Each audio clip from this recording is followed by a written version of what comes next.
যারা তসবিহ পড়েন অশুদ্ধ অশুদ্ধ তসবিহ পড়ে মাশাআল্লাহ, কিন্তু পরে এটারে মেশিনের মতো সুবহানাল্লাহ সুবহানাল্লাহ সুবহানাল্লাহ সুবহানাল্লাহ সুবহানাল্লাহ, কিচ্ছু হয় না। এটা হা উচ্চারণ না হলে তো তসবিহ হয় না। শেষের গোল হাটা সাকিন করতে হবে এবং প্রত্যেকবারই নিঃশ্বাস ফেলতে হবে। যদি বলেন সময় বেশি লাগে, এমনি পড়লে হুজুর সময় লাগবে অনেক, সময় আপনার আব্বার নেই, তাহলে অসুবিধা কি? কার সময়? তো আল্লাহর সময় আল্লাহর জন্য ব্যয় হইলে আপনার সমস্যা কি? সময় যদি আপনার বাপের সম্পত্তি হইতো তাইলে না আপনি আটকায় রাখতেন। সময় আমার, বলেন আমাদের হায়াত আমার, সময় আমার।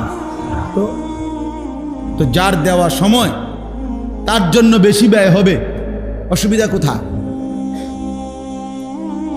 তাইলে আল্লাহ যা আপনারা আমার সময় হায়াত দিছেন এটাই তো শুকর। তিনি যদি 50 ওয়াক্ত নামাজের বিধান রাখতেন কি করতেন?